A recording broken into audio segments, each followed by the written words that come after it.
அந்த பெண்மணி கணவனிடமிருந்து விவாகரத்து கேட்டு நீதிமன்றத்தில் வழக்கு தொடர்ந்தார்.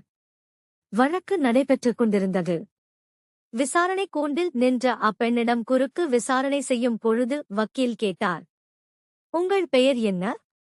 அந்த பெண் கமலம் என்றாள்.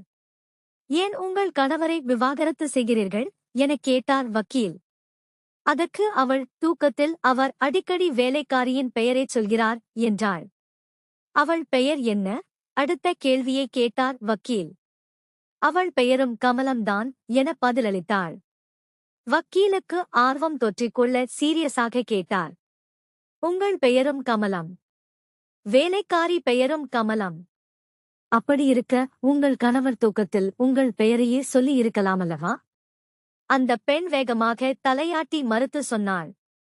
நிச்சயமாக அந்த ஆள் என் பெயரைச் சொல்லி இருக்க மாட்டார். இப்போது நீதிபதி குறுக்கிட்டு கேட்டார், ஏன் அப்படி உறுதியாக சொல்லுறீங்க? நீதிமன்றத்தில் உள்ள அனைவரையும் ஒருமுறை பார்த்து சத்தமாக சொன்னாள். ஏனென்றால் என் பெயரைச் சொல்லும் அளவுக்கு அந்தாளுக்கு தைரியம் ஏது?